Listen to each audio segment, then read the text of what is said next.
Hello everyone, it's Silvia from Fairlight Tarot. Welcome to my channel. Today we're going to do a VR to Angel from Feeding My Soul, and it's called I've Got a Deck for That. So this is really fun, and I don't know how I missed out on this tag because I've actually been very busy in the last couple of months. But this is a video from a couple of months ago, and I've seen other people in the last couple of days picking up the challenge, and so I've watched those videos and I rewatched the original from Angel. I will link it in the description box below, but let's have a look at the prompt.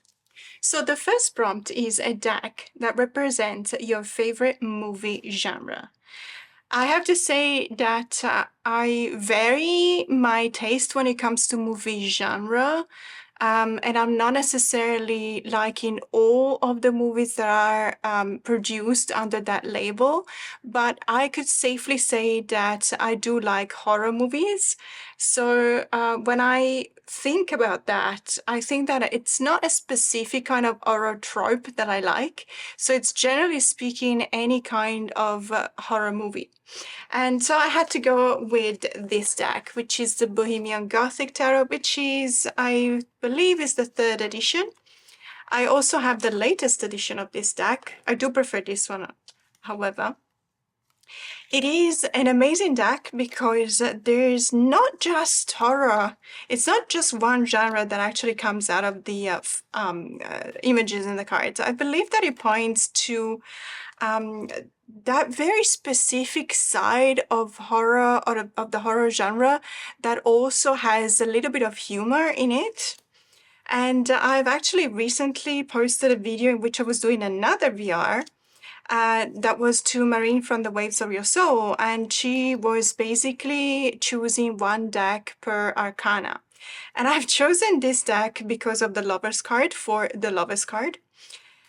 And I just really like it because it really does give you the opportunity to choose how to read the cards as, you know, looking at the images. There is a lot of darkness in the images themselves, but at the same time, I feel like there's a lot of humor as well. It's almost as if the characters on the cards had a bit of a tongue-in-cheek kind of attitude that look at you and they kind of challenge you to understand what's going on in the card and pick your side. Do you want to understand the dark humor of the card, or do you want to read it more seriously? And I really love this deck for it. I also really like that there's references to a lot of the horror tropes in many of these cards. And generally speaking, I would say it's one of my go-to decks when I want a very specific kind of dark reading. So I really, really like this deck. So this is my choice for the prompt, a deck that represents your favorite movie genre. So the next prompt is very similar, but it says a deck that represents your favorite movie. So if I had to pick one specific movie, gosh, there's going to be a lot. So it was a difficult choice. Once I decided what I want to be my favorite movie right now, I will go with John Wick #4.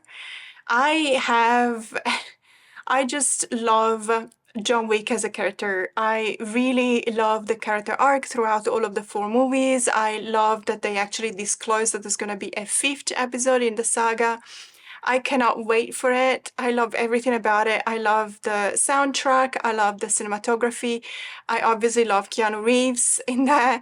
And I really like also the iconic catchphrases that every now and then they're released into these movies and they kind of become memes sometimes, or you kind of remember them. And I just really, really love it. And I had to go with this deck. This is a French deck. It's called the Tarot Pop Culture by Bérengère Demoncy.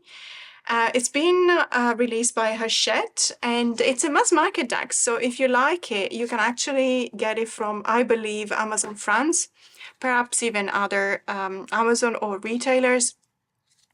And it doesn't only have John Wick in the cards here. It's actually a bit of a mix of all these pop culture references, and I really, really love it for this.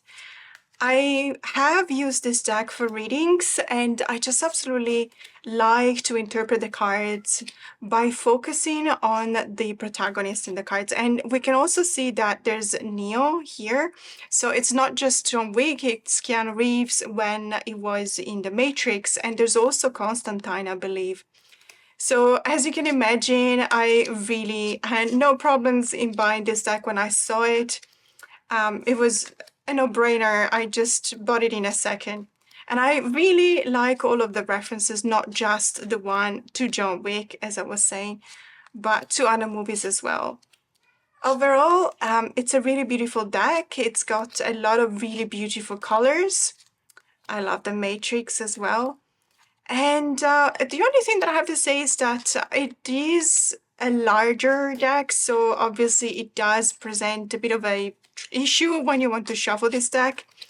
But other than that, I mean, it is a pleasure to use it. It's very nice also to look at the guidebook where it actually does give you the story behind the cards if you're not familiar with the references. It is rather peepish, but even the peeps have a lot of meaning to them. So it's not a lazy kind of peep deck. It's actually very, very interesting. So this is my choice for the prompt, a deck that represents your favorite movie. The next prompt is a deck that represents your favorite color, and I had no hesitation in picking this deck. So I would have to say that I have more than one favorite color. I really, really like, for example, watercolors in general. I like the quality of the rendering, let's say, of watercolors on canvas. And I really love this deck. And generally speaking, this is the kind of blue tones that I also really, really enjoy. It's the Healing Waves Tarot, and it's an indie deck. It was a Indiegogo, I think, campaign from a few years ago. Unfortunately, now it's out of print, but I believe every now and then you may still be able to find on Etsy the French version of this deck, even though I have to say it also sells for quite some money. So I know this deck is really beautiful, and the watercolor that has been used for the artwork in here has been activated with ocean water, which is a very interesting concept, I have to say. I also like to point out that this is called the Healing Waves Tarot, and it does have some very strong healing properties. I, generally speaking, don't want to use this deck too much because I don't want to ruin it. It is my only copy. And I know that it will be impossible to get another one unless I want to spend $200-300 on it, which is not the case. But I like to use it when I need that kind of healing properties and healing vibes, and I want to receive that from just looking at the cards of a deck. And it also reads really, really nicely. Look at this card, the High Priestess. That's absolutely fantastic. So this is my choice for the prompt, a deck that represents your favorite color. So the next prompt is very interesting, but also difficult to pick a deck for. So it's a deck that represents your childhood self. And I honestly didn't know. I didn't know how to identify a deck that will represent my childhood self. I don't have a lot of, let's say, decks that are more directed to a younger kind of audience. There are a few of those in the market. I just don't have any of them. And if I think about maybe a childlike deck, I'm thinking about the Nicoletta Cecoli, but that is definitely not a deck for children.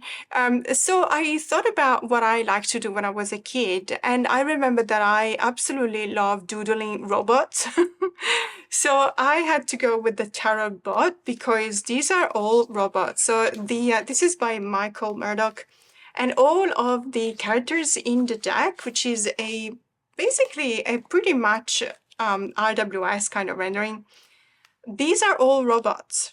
And I just absolutely love them because they're not too sophisticated. And so I wasn't near as good as, this kind of artist. So obviously I would not have been able to reproduce these cards when I was a kid, but I did like to doodle robots, as I was saying. And so this is probably the closest deck that I have to those kind of doodling that I was doing.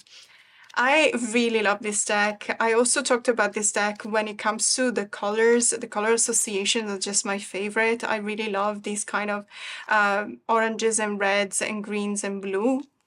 And I also find it a very useful deck. It gives you the possibility to detach yourself from the situation because obviously the characters are human, however, are robots, sorry, but their expressions are very human. So these are robots that are depicted in a very human-like situation. And when that happens in a animal-based deck, I don't necessarily like it. I find that it creates some kind of a cognitive dissonance because I'm not used to see animals dressed like people and doing people chores. But when I look at robots, well, we've always been educated to think of robots or all of the movies that we watch, for example, and see them indeed doing human-like stuff. And so this is more like something that agrees with the way in which I process the images that I look at. So this is definitely my choice for a deck that represents my childhood self. Now, the next prompt is a totally different one, but also very similar because it's a deck that represents your teenage self. And I have to say, when I was a teenager, I like to think of myself as a bit of a rebel. I probably wasn't, let's say, not more than any teenager would be. But when I look at this deck, it just does remind me of those years. So this is the Star Power Tarot by Zigzag Girl, and I absolutely love this deck. It's one of the decks that I take with me whenever I travel. So it's been traveling the world with me, and I have to say I use it so much when I travel. It's also because people tend to really like this deck, and so when I'm traveling, I'm reading for others. They really like that I use this deck. And I have to say, it stood the time, it stood the test of time and the test of travel. It's very sturdy. It's the kind of cardstock that it really begs to be used. It fans out like a charm, but it also shuffles quite easily. But it's a very, very busy kind of deck. And the reason why it does remind me of a bit of a rebel kind of person is because you really can see the energy, the fiery energy of this deck in all of the cards and in all of the drawings on the cards. I absolutely love using this deck. As I said, it's a conversation starter with whenever I use it for readings. And I love the artwork as well. I know that there's also a Mars Power and a Moon Power. I only have the Star Power deck because I feel like this is all I need. I never really felt like reaching out for the other decks, which I don't have, but also not really feeling like I wanted to buy them. And it's just absolutely amazing. So this is my pick for a deck that represents my teenage self. So the next prompt is a deck that represents your adult self. And I had to think hard about this prompt because reaching the state of adulthood is not something that comes out of, me reaching the major age of 18. Like, okay, you can drive now, you can vote, therefore you're an adult. I don't think that that actually happens just because, anagraphically speaking, you're considered an adult. I think that it happens, or at least in my case, it happened when I had to accept that things were not going to be the same anymore. And I kind of entered a new era of responsibilities. And when I would say that that was in the late 90s or early 2000, and in specific, I remember when 9/11 happened. And so when 9/11 happened, I remember everything about that day. I remember everything that happened while we understood or we saw on the news what had happened. And I will always think of that day a kind of a closure or an ending to more light-hearted years and and the beginning of more responsible years. And so I had to go with the Urban Tarot. And the reason why I'm going with this deck is because, well, there is a particular card. So I just have to say that I've always been looking for a different version of this deck. I believe a previous edition of this deck where the Tower card is actually different. So let me see if I can actually skip ahead and find it. So, okay. So what do we see here is the Tower card as the Statue of Liberty, well, basically underwater. And I completely get it. And to be honest with you, this also reminds me of the video game which is called BioShock, because it's set in a world that is underwater, or let's say a post-apocalyptic kind of world after these kind of floods. However, the deck the Urban Tarot version that I always look for is the one where the Tower card is actually called the Towers, and it does show an image of the Twin Towers. And so I haven't been able to find it, but I know that it's out there. It's a previous version to this one. So if you buy this deck now, more likely than not, unless you do buy consciously an older copy, you will find that it is this deck here that you will get. It is a very powerful deck, and it does show me, even though it's a Thoth-based deck, and some, let's say the minors are rather peepish, but at the same time, it does depict a world where there's a lot of call for responsibility. And so to me, that is exactly what maturing into adulthood felt like. And as I said, it comes at different times for different people. I mean, it really depends on the events in your life and how you live them and how you process them, how you process perhaps the first grief, or related to so many things that can happen in life. But I really, really like this deck. It's an amazing deck. It's an amazing reader as well. It's very modern, as you can see. But at the same time, it feels almost as if it's stuck in the 90s somehow for me. But this is definitely my choice for the prompt, a deck that represents my adult self. So the next prompt is a deck that represents your favorite song or music genre. I change my taste when it comes to songs just as often as I change it when it comes to my favorite movie or my favorite book. But I have to say, if I have to pick a genre, I'll probably go up. It still goes back to the 90s. I'm afraid it was a decade in which I really felt like I was coming alive. And it refers back to the time in which I kept on listening to The Cure over and over again. And so I had to go with the Gothmancy Tarot, Divination in Darkness. This deck is, this version is a different one from one that I had previously. I believe the one that I had previously had the silver foil, but I'm not entirely sure because I had to rehome that because the box was really impossible to use. It didn't have this way that you have to pull it backwards, the flap back. So it gives you a little bit of a leeway when you're storing the cards back in. And it was driving me insane. And so I rehomed it. And as soon as I could find this one, I was very happy to get a copy. I honestly do not know if, there you go, The Cure, as I was saying. So I honestly don't know whether it's still available or not, but it is a deck that is pretty much based on also pop culture, not just music. But and as you can see, for example, we got Eric Draven from the Seven of Pentacles from the Crow. And that's another movie that I absolutely adore, for example. So this deck pretty much represents that kind of genre of music that I really love listening to. And I don't listen to The Cure anymore. I don't think it's because it's a conscious choice. It's just that I prefer to listen to something else now, or I most of the time listen to more recent kind of music because I might listen to the radio, for example. I don't know, but in any case, it does.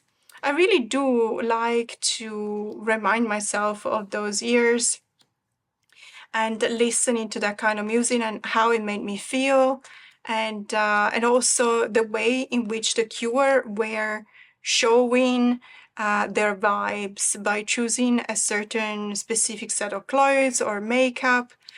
Even the music videos that were released those years, that were pretty much something very iconic to the band.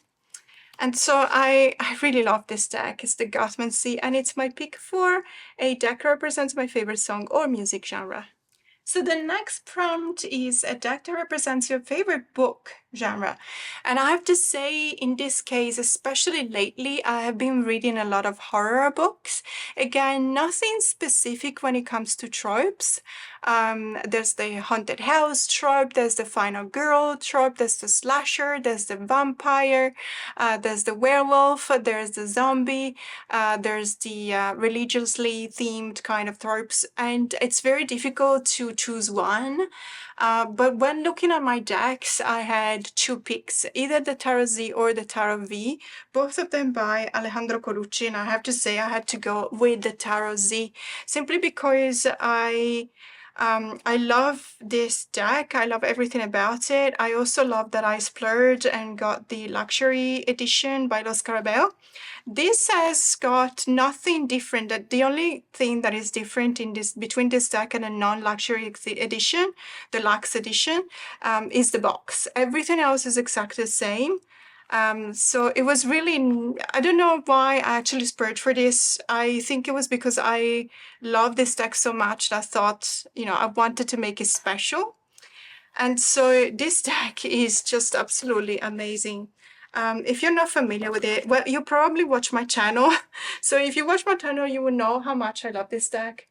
And the reason is that there is a lot of humanity that goes on in these cards. So obviously Tarot Z stands for zombies, but zombies by themselves are the negation of humanity. It is literally reconducing humans back to a state of primordial necessities or primary necessities, as in they need to feed themselves, they need to survive. And so obviously what do? They eat brains, and so they hunt, whenever they see a human being, they eat their brain. So that's what a zombie does. That's the trope of the zombie. What I like about this deck is that it doesn't necessarily stop at that. What we're shown, it's not, for example, the zombies from World War Z, if you're familiar with the movie. It is more likely the zombies from a book by Justin Cronin, which is called The Passage. And I don't want to give out any spoilers on the book because I still think that is one of my favorite books of all time, at least in the top 10. I love that book because there is this longing from the zombies to actually remember anything that belonged to them when they were still humans. And so, spoiler alert, if you haven't read the book, please skip ahead. But basically, there is an amazing scene. I know I talk about books as if they were movies. I know that. I do it all the time. Apologies for that. There is a paragraph in the book where the girl that is immune, that seems to be immune to the virus, basically is interrogated by a group of zombies, and all of them, they just line up and they face her. And when they get to talk to her, because these zombies can actually talk, even though not whole conversations, but they all ask the same question. They want to know their name. And that is incredibly touching. It's very poignant. It's something that really makes us think, because that's all they want. They could ask for anything. They could ask for a reason why they're like that, what happened. They could ask about someone they remember, but they don't remember what they were, who they were in their human life, in their human form. And so what they ask is for their name. What was my name? And she stands there, and there is literally this group of zombies that get to her, and they ask, what is my name? What was my name? And she names them. And that is an incredible piece of the book, because it feels almost as if she was actually baptizing them. Visually, it's striking. The lexicon is fantastic. The prose is amazing. I just love everything about that book. But that paragraph, that page in particular, really made me cry, because it is so very powerful.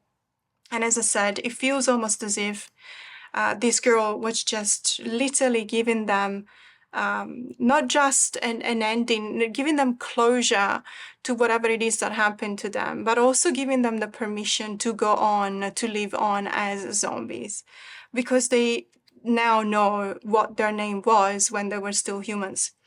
I always refer back to that book when I talk about this deck because there's zombies in the cards, but there's always this sense of longing for something that is beyond their current status as a zombie, just, hungry for brains, and that's it. And generally speaking, in movies or in books, zombies are depicted as very basic.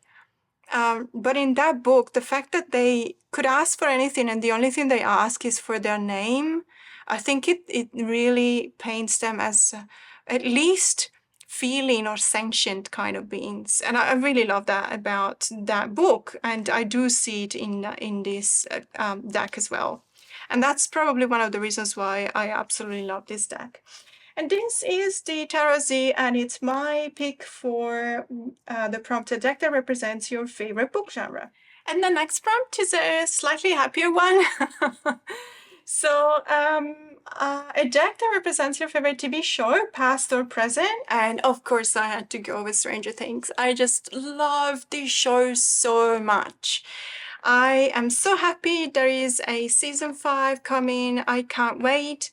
I subscribe to I don't know how many social media platforms where they tell you all sorts of news about what's going on because there was a scriptwriters strike, I believe, until the middle of last year, and obviously they couldn't go on. And so I was kind of really upset by that because I understand why they were on strike, but at the same time, I really wanted them to advance on the script of the TV show.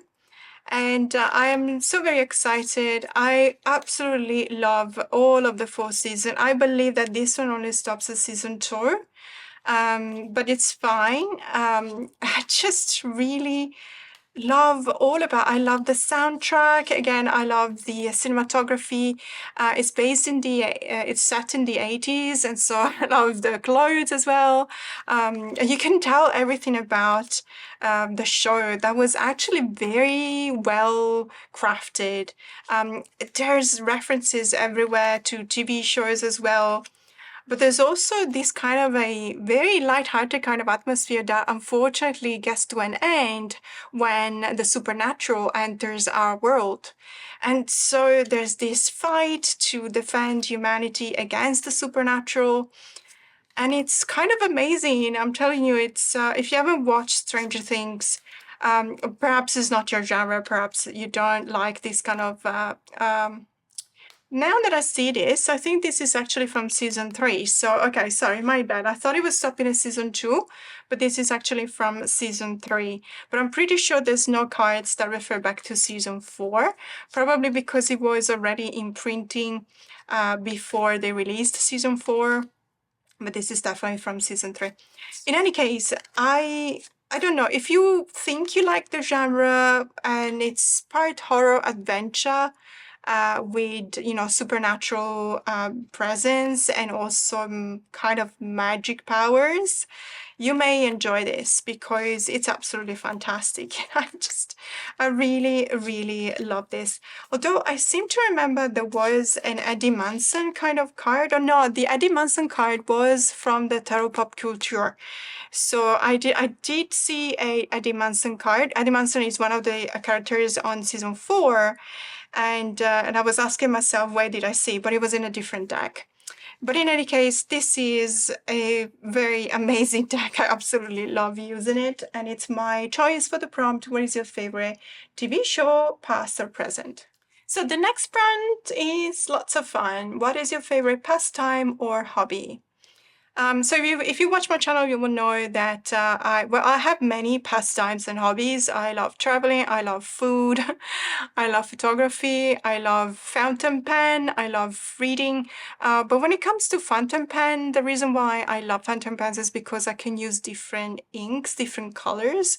So I wanted to talk about the fact that I really have this passion for all sorts of colors. And if I had to choose a deck that may best represent that, is definitely the Book of Shadows by Andrea Aste, An Alchemist's Story. This is Andrea is Italian. He lives in London or in the UK anyway, and it's just an amazing deck. You probably recognize the art style when you see it, even if you don't have this deck specific, because he is the author of another tarot deck. It's actually two decks in one, and it's called, I think it's called the Tarot of Light and Shadow. And the artwork is very similar to this, but that deck or decks, they are very muted in color. As a matter of fact, I think it is just a sepia background with black lines. This one, as you can see, it's got so much color and I absolutely love it. And every time that I see these colors in the cards, I think about what colors I have in my fountain pen ink collection. I have an extensive collection. It's not very expensive because I don't buy the full bottles, because I know that I'm not going to live 1,000 years, so I won't have the possibility to use all the ink that I've got. But in Australia, and also I believe in the US, you have the possibility to buy just samples, like 2-3 milliliters worth of ink. And so I have like probably close to 100 inks. And I'm very happy because I don't necessarily use them for writing, but I do a lot of doodling with my fountain pen inks. I kind of use them as if they were for watercolor. And it's really amazing. I absolutely love trying new combinations, sometimes mixing them up together. It's something that probably I shouldn't say because it's not 100%, accepted in the fountain pen community, but it is what it is. I actually enjoy mixing up colors. So sue me. So I really, really love this deck though. The colors are absolutely amazing. And this is my pick for my favorite pastime or hobby. So another really fun prompt. What is your favorite deck that represents your favorite holiday or dream holiday destination? You guys know that I love traveling, and I make it so that I really force myself to travel at least 2 months a year. I'm lucky because I can still work while I'm traveling. My husband cannot, but he has a very seasonal kind of job. So whenever it's winter time in Australia, he can afford to stay away for perhaps 6 weeks. And so it's something that we love doing. We met while traveling. We just love traveling, and it's never, sometimes we've been tourists, but 99% of the time we've been the actual travelers, the ones that really love to get in touch with the locals, learn their language as much as we can, sample the local food and appreciate the different cultures. We try and always do as much as we can whenever we go to a place that we feel we can help. We've been donating blood, for example. We've been teaching English in schools. Sometimes we've been volunteering in different activities. So it's something that is very important for us. And it makes it so that a trip becomes an experience, but it also becomes a trip of a lifetime, and it becomes a memory forever. And we have so many photos that attest that, and we love looking at photos during the year. And also planning for travel is something that really, really gets us together, and it makes us really happy. And so I had to go with this deck because it's called the Curious Travels Tarot deck. Is by ROCR, and now I've been told that it's actually already available for pre-order at US Games, I believe, the mass market edition. I haven't checked that out. I have been told. I haven't checked that out, but I'll definitely grab a copy of the mass market edition as well. This is the indie edition. I really wanted to make sure that I had a copy of the indie edition because I had no idea, when the mass market would have been available, because at the beginning it felt like it was just around the corner after the Kickstarter, but then it was kind of like 3 years ago. But also because there are so many features in this deck. I don't know if I can show you because the light is very difficult today. It's very temperamental. But if you can focus here, you will see that this is actually gold foil. But it's not one of those gold foil that is too intrusive. It's actually not distracting at all. Some decks do have that, and I don't like to use them. This feels very natural, to be honest. I absolutely love the cardstock. I love everything about this deck. I am so happy that I've got it. And just because the name is about the Curious Travels, and sometimes Curious Travels may not reflect as in distance travel, so going to a different destination. but it is the experience that it refers to. And I really love that part of our travels. So it's the experience that we seek and we appreciate and we cherish forever. It's not necessarily the destination. So every time I look at this deck, I just feel happy. And I should use more often. But this is definitely my pick for the prompt, a deck to represent your favorite holiday or dream holiday destination. Now, the next prompt wasn't easy because it's a deck that represents the decade you were born in. And I was born in the 70s. And to me, the first deck that comes to mind is the Morgan Greer, but I don't have it. I'm in between Morgan Greer, let's put it this way. I used to have it. I want to grab the copy of the mini, but I just didn't get around to do it. And it's just, I don't, right now, I know that I will want it in my collection at a certain point, but I just don't feel like having it right now. And so I had to look through all of my decks and think about another deck that will represent the 70s. And I just couldn't find any because I didn't want a deck that was published in the 70s. I just wanted a deck that really felt like the 70s. And I was little, to be honest with you, I was little, so I don't necessarily remember much of what happened in the 70s. I do know by watching videos and movies what it would have felt like had I been more aware of my being on Earth. But I don't know, I ended up with this one. So this is the Pocket of Vines Tarot. And I don't know, I feel like this is 70s. It feels like it's a 70s deck for me. I cannot keep it in the box because the box is pretty much gonski. So I keep it in a bag, but I just wanted to show you the box just to recognize the deck. This feels like 70s, probably, I'm just trying to guess here. Probably because of the colors, but also because of the artwork. And as you can see, I've talked about this deck before. As you can see, there's a lot of damage to the cards. I absolutely do not mind it at all. I was very aware of the damage to the cards when I reached out. It was this person selling it on one of the Facebook groups, and she really made sure that I was aware of what I was getting. She said, look, I don't know what happened, but obviously perhaps this person stored this deck in a red bag, and this bag kind of leaked because of humidity. I don't know. But in any case, I was very aware. I bought it for a very reasonable price. This deck, when I got it, was actually out of print. I believe it has been reprinted more recently. I don't know whether it's still in stock or not. I wouldn't feel like buying it again. I'm pretty happy with this copy because it's got this kind of a tinge to it. Some of the cards even stick together, as you can see.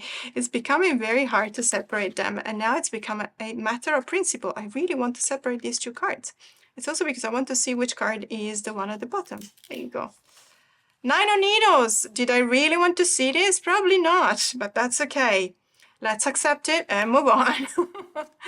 So it is an amazing deck, and as I said, it just really reminds me of the 70s, or the idea that I can have of the 70s, let's say.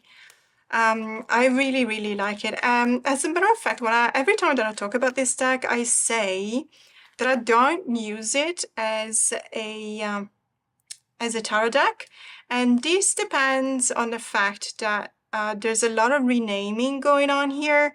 All of the minor suits have been renamed, but I believe also some of the majors have been renamed. The court cards have been renamed. And I mean, I can tell the Awakening is the Judgment card, but when it comes to the other cards, I just don't want to spend minutes staring at the card and trying to understand what that card in specific is referring to. So what I do, I actually focus on the keywords at the bottom. And this makes me use it more as an oracle deck. And I can assure you, as an oracle deck, this is absolutely fantastic. It works like a charm. It's an absolute pleasure to use this deck. I use it a lot with the Yokai Yochi Tarot because it does share a similar kind of color palette, but also in some cases, the artwork is not too dissimilar, let's put it this way. And so this is the 70s for me. So as I said, the Morgan Greer for sure. But if anyone out there think of a better deck to represent the 70s, please let me know, because it's just, I don't know, it's out of my reach. I can't really put a finger on it, but I would love to know. So the next prompt is a deck that represents your favorite flower. I don't have a favorite flower in specific. I do love flowers, but I also feel like I should never have flowers, because I cannot for the life of me take care of them. I find them very intimidating. Plants more than flowers. I just don't think I ever worked out how to not make a plant die. When I water it too much. If I put it under the sun, it wants the shade. If it's in the shade, it wants the sun. And I think that's partly one of the reasons why I have married someone who works with plants, because my husband works with plants and seeds. And so he's the one taking care of them, and we're perfectly happy this way.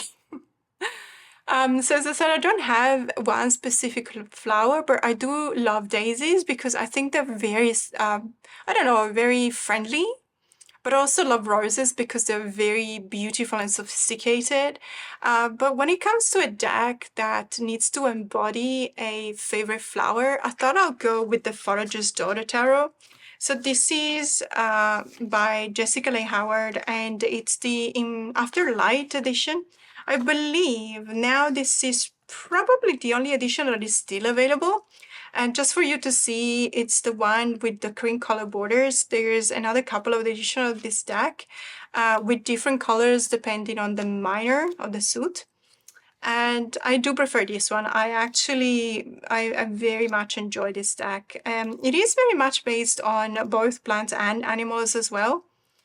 But I'm a person that can never recognize any kind of plants, and the fact that I can actually recognize a couple of these makes me really happy. And so it feels like it's more familiar. It feels like it's easier for me to use it, and I actually really enjoy it. It's one of those decks that it's a very kind of deck. It's not an aggressive deck, however, it is still very powerful. I do compare it every now and then to the Gentle Tarot because it does have that kind of vibe of telling you the truth, confronting you with the truth, but not in an aggressive kind of way. It's by no means a hug deck, but it's not a Barbara Walker kind of tarot. Let's put it this way. It's not a Crow's Magic tarot. It doesn't slap you in the face. And I really appreciate that. It's obviously, I use it for very specific kind of readings, mostly for myself. But if I'm asked by a client to use this deck, I'm very much like to oblige because I do like to use it. And it's just magnificent. And it definitely is my pick for a deck that represents my favorite flower. So the next one is a deck that represents your favorite scent. I have to say, my favorite scent has always been, and I'm talking about probably decades now, Omnia by Bulgari. The original one, so not the various edition. This one is the original one in a brown box. And also the bottle is kind of brownish and gold. It is by far my favorite scent. I just absolutely love it, and it really does go well with my own scent. You know that perfumes really bond with a particular kind of texture of your skin, but also with the pH of your skin. They bond also with your oils. We're a living, breathing organism that changes all the time. So obviously there is this kind of bonding when it comes to chemistry. So a perfume or a scent that may be fantastic for someone, it may be completely wrong for somebody else. That's why there's so many, basically. However, that scent, so Omnia, has been my favorite for a lifetime, basically. Ever since I tried it on the first time, I actually smelled it on someone and I immediately wanted to know what it was. When I tried it on myself, I loved it. It was out of production for a number of years, and so every time that I was going to a different country and I was finding an old bottle, I was buying it. I still have at least 2 bottles left. It is true that I don't like to use a lot of perfume, so I'm not someone that puts a lot of perfume on. So they do tend to last longer for me than other people. To each their own, of course. But I actually don't even know if the brown one is still being produced or not. I really hope they do, because I haven't had to look for it in a while, but I'll always keep an eye out for it, and it's just I just love that. And this was a very quick pick for a deck because I had to go with the Jonasa, actually it's called Honasa House, number 6, and that's the Jumbo edition. So this is unfortunately an out of print deck. It also goes for a lot of money. It was a unicorn deck acquisition for me, but I was so lucky that I actually got it out of a collector in Minnesota, and she let me have it for an incredibly reasonable price. I will always be very grateful, because I would have not had the $300-400 that people ask for this deck. This is Omnia by Bulgari for me. I don't know whether it's because the maroon color is very similar to the brown color of the box of the scent, and also the bottle itself, and also this kind of gold is very similar to the gold on the bottle. I don't know if it's, as I said, a matter of color palette. I don't know if it's a matter of but this is a botanical deck, is based on flowers as well, so perhaps I do recognize some of the flowers as part of the scent that compose Omnia. I have no idea. Perhaps it's the vibe, perhaps it's the energy. This deck is absolutely amazing. I have another 3 different versions of the Honasa House tarot. I have the number 5, which is the shorter one and kind of greenish. I have the number 7 and the number 3 or 4. 4, sorry, 4. So I have, let's say, 4 different either formats or coloring of this deck, and this is by far my favorite because the cards are so big. As a matter of fact, if I could find a Honasa House, the first edition, which is just as big, I would probably get that one as well because it's absolutely superb. You just see the images so clearly, and I absolutely love this deck. So this is definitely my pick for a deck that represents your favorite scent. So the next prompt is a deck that represents your favorite food. Now, you guys know how much I love Japan. And one of the reasons why I love Japan so much is also because of the wonderful food that is part of the Japanese cuisine. And so I had to go with the Yokai Yochi because I do have other decks that represent Japan. I have a lot, as a matter of fact. But I don't know, I think that this is probably also combining my love for yokai to my love for Japan and the culture in Japan in general. This is an amazing deck. I'm so happy that I got it because, again, this was also a Kickstarter campaign, went out of print, and there was a reprint, but because it was during COVID, there was no shipping to to Australia. So we couldn't get it. I was lucky enough that someone was rehoming a pristine sealed deck on a Facebook group, and I got it for a very reasonable price. Again, it pays off to actually keep an eye out on those Facebook groups because sometimes there's just a lot of people that they just generally don't really want to make a profit. They just want people to have their decks. Personally, I don't overprice my decks, but then again, I don't judge anyone that does because I also believe that a deck or any collectible item is worth as much as a person is willing to pay for, as it will go for any collectible item, as I said. So I'm not judging anyone. It's just that I try and price the decks that I'm rehoming in a as fair way as possible. That's all. So this is just an amazing deck. It's obviously referring back to the supernatural in Japan. So yokais are basically supernatural beings. But it is my pick for my favorite food. And the next prompt is a deck that represents your favorite beverage. And that I have to say that changes a lot depending on the weather and also on the season. And so we're in winter now in Australia, and my favorite beverage at the moment is actually a hot chocolate with the cream. And so I had to think about how cozy it makes me feel to drink a hot chocolate. and I was looking for a cozy deck. And so I picked the Gentle Tarot by Mary in the Sky. I love this deck. Everyone does. I've never met anyone that doesn't like this deck. I feel like it's one of those decks that literally represents an era in tarot. You know, one of those decks that will be remembered. I don't know if it will ever be picked up mass market. It is very strange that it has not been picked up mass market, probably because Mary still is producing and releasing the decks. But it's just amazing. I love it. And it's also very, very cozy. And so probably because of the color palette, it's a very earthy kind of deck for me, but it does remind me a lot of a hot chocolate.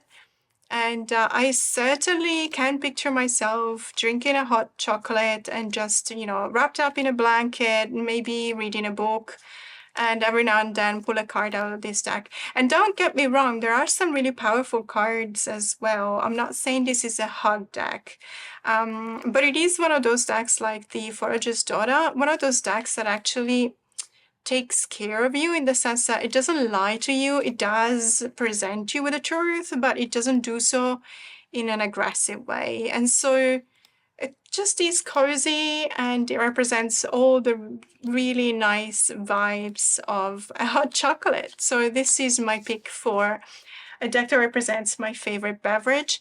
And that was it. So 16 prompts, 16 decks. I hope you had as much fun as I did picking up these ones and showing them to you. But for now, have a great day.